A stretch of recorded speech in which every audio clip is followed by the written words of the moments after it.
the big, beautiful bill just passed. Yes. And so a lot of people in solar are really nervous about what's going on right now. They don't know what it's going to look like.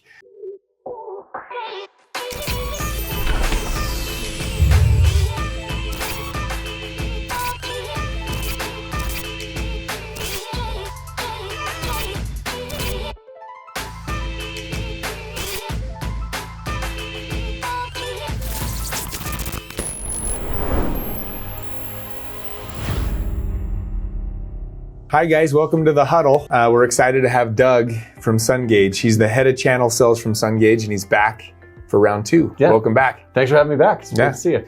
ES Solar, I mean, we've been kind of keeping our guys calm and saying, hey, we have good plans. We have awesome finance partners like Sungage. Tell us what it's going to look like post-ITC for our sales force. Yeah, so I think the biggest thing that I love about our solar industry is our ability to innovate and adapt. And there'll be an adaptation process here for sure. Yep. But the good news is solar still works on the consumer side, even post-ITC. Yep. So what we're doing at Sungage is adapting our product line to change some of the payment structures. I'm sure we'll talk a little bit about that in a minute. Yeah. But to still give folks that low monthly payment up front and give them the ability to save over the lifetime of the system. So I think the short answer is we're all going to change a little bit about the way we talk about the savings from a super front-loaded standpoint and more about over the life of the system. It's the value proposition is still very, very strong. Awesome. And here at ES, as you know, the markets that we're in, we're already talking about long-term savings, not short-term savings, because most of the price for power in most of the markets that we're in is pretty low. Yeah. With the exception of being California. California is really high. Yeah. Everywhere else, we're already a little bit more than what they're paying today. But long term, we're talking about locking it in and everything else. So that'll be good. So maybe you talked to me before we started filming about 2 new products. Maybe start with that 36-month deferred product that you were talking about and how that's going to work for our customers. Yeah, so for folks that are familiar with our project, our structure today, we do what's called a classic 18. So it's an 18-month deferral period. And it would allow you to factor in the tax credit and we change the payment after. So what we decided to do was we looked at what makes sense in a post-ITC world to where that value proposition for the homeowner is really similar. So what we did is we extended and doubled the deferral period. And what that ultimately does is give you an upfront low monthly payment, very similar to our loan products today.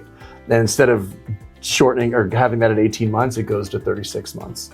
And what we're seeing is utility prices rise, even here where it's cheaper than where I live in Connecticut, which is really expensive from a utility standpoint. Mm-hmm. Utility prices are rising and rising and rising. So it gives folks that time period to get some savings, and then they have the ability to pay down that loan, and then we can re-amortize the loan after that 36-month period for them. Awesome. Yeah. And before we started filming, we were talking about ES is already doing some unique things, as you all know, with a partnership with a linked accounting. And so we can get creative and use maybe the commercial tax credit for some of our customers that qualify, and they'd still be able to apply what they can get towards the loan on this new loan, right? With Correct. A 36-month deferral instead of an 18-month. So it gives them more time, which is huge. And then they can still apply utility incentives like the Rocky Mountain Power rebates. Yep, SMUD. SMUD rebates, whatever other incentives that they can gather.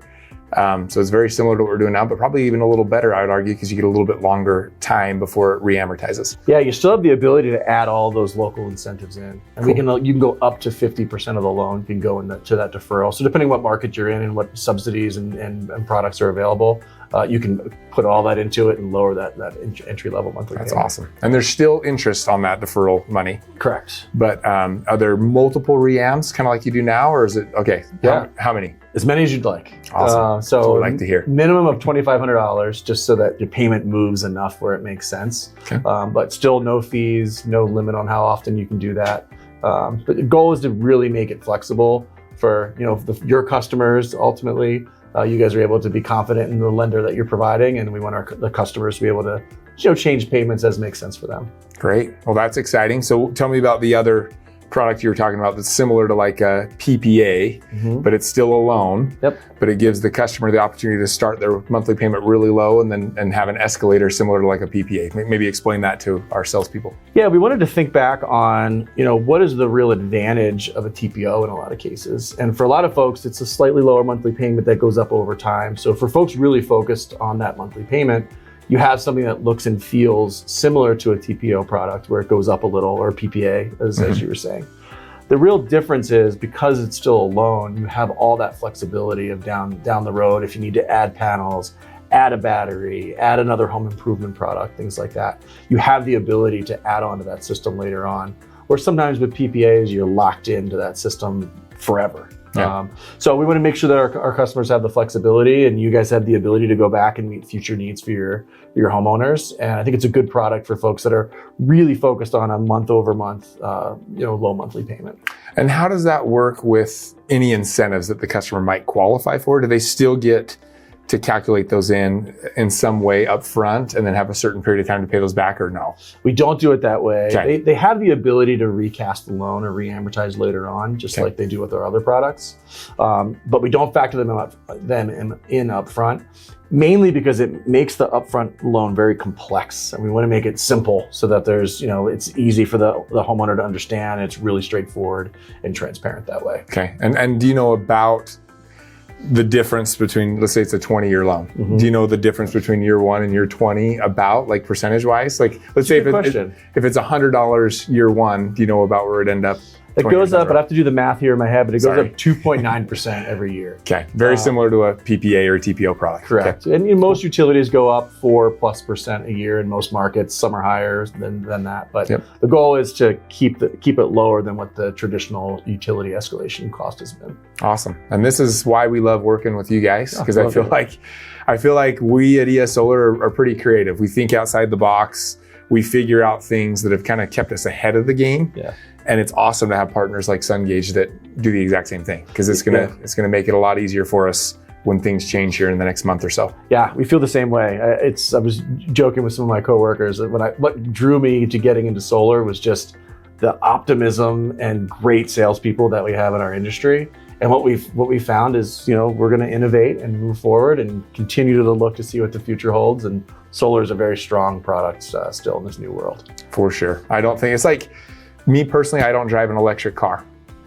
I want one so bad. I want self-driving. So every time I see a Tesla driving down the street and someone's not touching the wheel, I'm like, jealous. I want that really bad. But I'm not gonna get one right now, even though the tax credit is going away for electric cars. Some people may not know this, but you have till the end of September. Yeah. But I'm still gonna buy an electric car. Yeah. You know what I mean? And so I think we need to get over this. The only reason why people do solar is the tax credit. Most of my customers that I've talked to about what's going on, they're like, well, we don't even. But the tax credit wasn't even a factor in what we did. It was nice, but it's awesome to see that, and I've always said, solar's always been heavily reliant on net metering.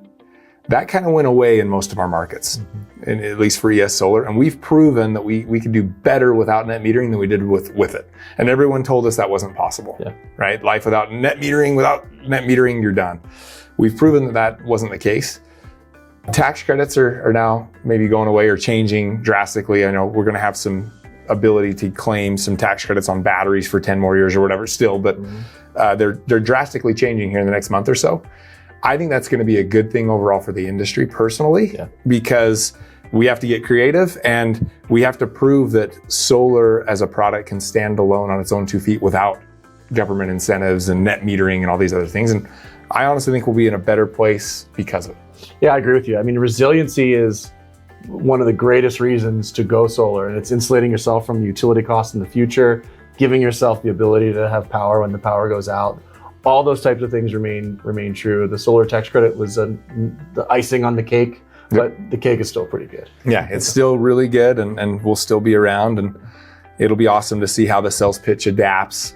And I'm sure that if we see something that might work, we can reach out to Sungage and say, hey, this is what's working, and you guys snap and build a product around us, and we'll go. So looking forward to it. I think our best years are ahead of us, not behind us.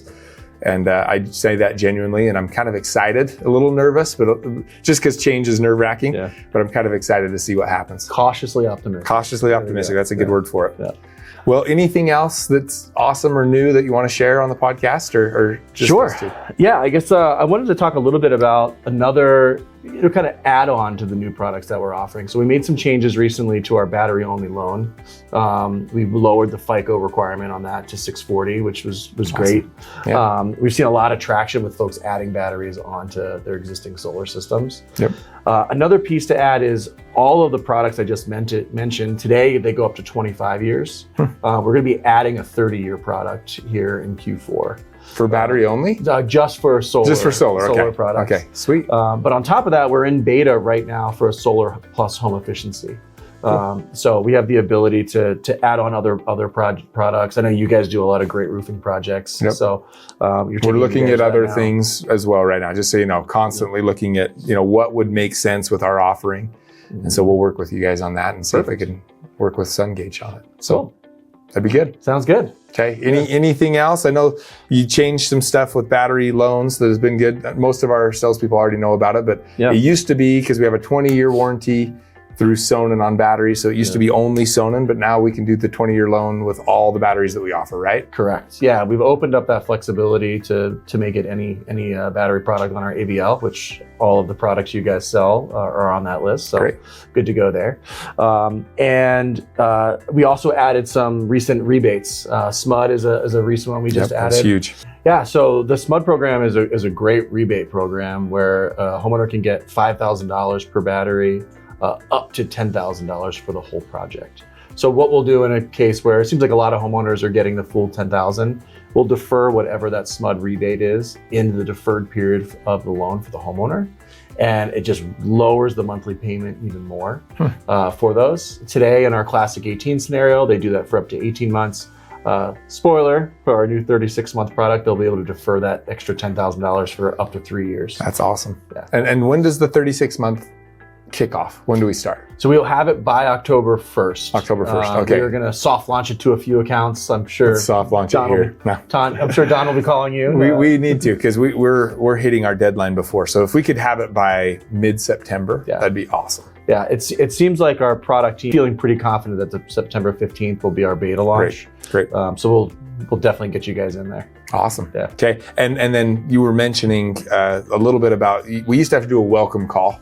I know that there for a while, we thought maybe we started our own welcome call here at ES Solar. I actually got some ideas from your welcome call, and we were hoping to replace it, but I know that things have changed. Yeah, so we call it the Sungage introduction. So really the best way to think of it is more of a self-serve version of the welcome call. So the things that we would cover in a traditional phone call, we now, through just a few clicks, are covering those things virtually online. Homeowners can do that on their phone or on their computer. 24/7, they can self-serve however they'd like, but they no longer have to call Sungage to complete that step. Awesome. So if we're sitting in a home at 9 p.m., finishing up loan docs through Sungage, instead of having to schedule the welcome call out or wait for someone to pick up, we can just hop on and do those 5 questions and be done. It's super fast. Yeah, cool. I think we saw an average of 90 seconds or something like that. And what we're seeing is kind of part of this post Big Beautiful Bill is more states are starting to talk about local subsidies. Yeah. Some through VPP, virtual power plant programs, some through local and state tax credits and things like that. So we'll continue to add those into our loan when they're available. And we're happy to have brought SMUD to a large degree because you guys were asking for it. So we're glad to be able to get that out into the market for you. Yeah, and I honestly think that's going to be a big part of what happens post ITC is these states, especially when you have someone in Utah, in Idaho, Rocky Mountain Power, the utility company saying, hey, this has been hugely beneficial, not just for our grid, which is what they care about, but for our air quality and everything in Utah, which can be pretty harsh at times. And so if it matters that much, like they're going to find ways to get incentives for it for sure. And so be interesting to see in what states, what happens with the incentives. Well, and solar has been one of the fastest and easiest to deploy generation, type facilities. And for sure. So given how much electrical demand is going to continue to grow and grow and grow, I think what we're going to see is if we're not seeing enough development, prices will rise on the utility side and then more solar projects will backfill behind there. So for sure. I always joke the best time to go solar was yesterday, so don't wait. Yeah, exactly. And that'll be the same next year too. Exactly. I tell that to customers all the time. They say, we're just waiting until it gets less expensive. Like, well, I've been doing this for a long time. I've never seen it get less expensive. The best time to do it was 10 years ago. Yep. But today is the second best time for sure. And the good news is, I mean, we have, like I say, we just had a record month. I don't know if you guys know, but we sold, I think it was 500 deals or something. And good for you guys. In July. It was insane. So we're probably going to beat that in August because we have deadlines and everyone's trying to get in before the big, beautiful bill. Yeah. But life will go on, and we'll still have some really, really cool product offerings, both on the equipment side, but also on the finance side through you guys. So we're excited for that. And we've seen a lot of lenders moving out of the solar space, and Sungage has never been more committed to the solar space. So we are in a position to double down. We're seeing that too. So I think on the a lot of the residential contractors are they're looking to do something completely different, which is crazy to me. Yeah. I think the reason why we are so firm in it is because we've been saying this type of stuff like, hey, net metering is going to go away. We've known that for years because it happened here in Utah, and we kind of understand the utility side of things. We've been saying, hey, wouldn't be surprised to see tax credits change because they were supposed to change a while ago. Yep. They got extended. It just depends on who's in office or whatever. But I firmly believe, like you say, that solar needs to stand on its own. Yeah. We don't want to rely on anything else. We want to stand on its own. And that's how homeowners feel too. That's why they're going solar, is they want to be self-reliant. Yeah. And I think solar as an industry needs to be self-reliant. And we're to the point now, it's time. I think we can do it. And I think we're all proving that when you really look at what the economics look like next year, it's not a lot different. No. A little different, but not a lot different. Not a lot. Still a great idea. Yeah, especially with the 36-month thing. That's going to be huge. So we're excited. Thanks for coming on, Doug. And I'm sure we'll have you on again here next year, and we'll see how it's going with the new products.